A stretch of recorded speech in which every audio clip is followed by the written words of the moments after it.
Hi friends, ഇന്ന് ഞാൻ നിങ്ങളുമായിട്ട് ഷെയർ ചെയ്യുന്നത് നമുക്ക് ഈദിനുണ്ടാക്കാൻ പറ്റുന്ന നല്ലൊരു ഡെസേർട്ടിൻ്റെ റെസിപ്പിയാണ്. ഇത് ആർക്കും വളരെ ഈസി ആയിട്ട് ഉണ്ടാക്കാം കേട്ടോ. അപ്പോൾ ഇതെങ്ങനെ ഉണ്ടാക്കുന്നത് നോക്കിയാലോ. ഞാനിവിടെ കുറച്ച് ബിസ്ക്കറ്റ് എടുത്ത് വെച്ചിട്ടുണ്ട്. ഏത് ടൈപ്പ് ബിസ്ക്കറ്റും നിങ്ങൾക്ക് എടുക്കാം കേട്ടോ. ഇത് നന്നായിട്ടൊന്ന് പൊടിച്ചെടുക്കുക. ഞാനിവിടെ ഒരു 250 ഗ്രാം ബിസ്ക്കറ്റാണ് എടുത്തിട്ടുള്ളത്. ഇതിലേക്ക് ഞാനൊരു 100 ഗ്രാം ബട്ടർ ഒന്ന് മെൽറ്റ് ചെയ്തിട്ട് ഒഴിച്ചിട്ട് നല്ല പോലെ ഒന്ന് മിക്സ് ചെയ്തെടുക്കുന്നുണ്ട്. ബിസ്ക്കറ്റ് കുറവാണെങ്കിൽ ബട്ടറിൻ്റെ അളവും കുറച്ചിട്ട് എടുക്കുക. എന്നിട്ട് നല്ല പോലെ ഒന്ന് മിക്സ് ചെയ്തെടുക്കുക. ബിസ്ക്കറ്റിൻ്റെ എല്ലാ ഭാഗവും ബട്ടറിൽ നല്ല പോലെ ഒന്ന് നനഞ്ഞ് കിട്ടണം. എന്നാലേ നമുക്ക് ഇത് ചെയ്യുന്ന സമയത്ത് ബിസ്ക്കറ്റ് നന്നായിട്ട് തന്നെ സെറ്റായി കിട്ടുള്ളൂ. ഇനി ഇത് മിക്സാക്കി എടുത്തതിന് ശേഷം നമ്മൾ പുഡിംഗ് ട്രേയോ ഏതെങ്കിലും ഒരു പാത്രം എടുത്തിട്ട് അതിലേക്ക് ഈ ഒരു ബിസ്ക്കറ്റിൻ്റെ മിക്സ് ഇട്ടിട്ട് നല്ല പോലെ ഒന്ന് ലെവൽ ചെയ്ത് കൊടുക്കുക.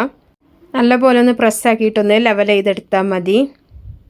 നല്ല പോലെ ലെവലാക്കിയതിന് ശേഷം നമ്മളിത് ഫ്രീസറിൽ വെച്ചിട്ട് ഒരു അരമണിക്കൂർ ഒന്ന് ഫ്രീസ് ചെയ്തെടുത്താൽ മതി. അപ്പോഴേക്കും സെറ്റായിട്ടുണ്ടാവും. ഇനി ഇതിലേക്ക് ഞാനൊരു 3/4 കപ്പ് വിപ്പിംഗ് ക്രീമാണ് എടുത്തിട്ടുള്ളത്. ഇതൊന്ന് ചെറുതായിട്ടൊന്ന് വിപ്പ് ചെയ്തെടുക്കുന്നുണ്ട്. ഒരുപാട് സമയമൊന്നും ബീറ്റ് ചെയ്തെടുക്കേണ്ട ആവശ്യമില്ല കേട്ടോ.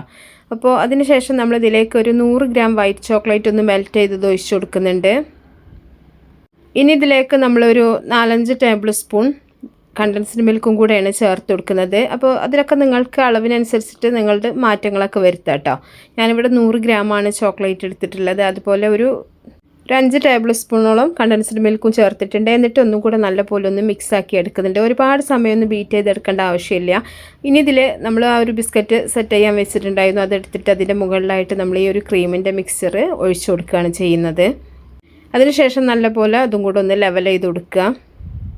ലെവൽ ചെയ്തതിന് ശേഷം നമ്മളിതിൻ്റെ മുകളിലായിട്ട് ഡാർക്ക് ചോക്ലേറ്റ് ഒന്ന് മെൽറ്റ് ചെയ്തിട്ട് ഒന്ന് ചെറുതായിട്ടൊന്ന് ഗാർണിഷ് ചെയ്യാൻ വേണ്ടിയിട്ട് അതിൻ്റെ മുകളിൽ ഒഴിച്ചിട്ട് ഒന്ന് ഒരു ഈർക്കിൽ എന്തെങ്കിലും വെച്ചിട്ടൊന്ന് വരച്ചു കൊടുക്കുകയാണ് ചെയ്യുന്നത്. വളരെ ഈസി ആയിട്ട് ആർക്കും ഉണ്ടാക്കാൻ പറ്റുന്ന നല്ല ടേസ്റ്റി ആയിട്ടുള്ളൊരു ഡെസേർട്ടാണ് കേട്ടോ.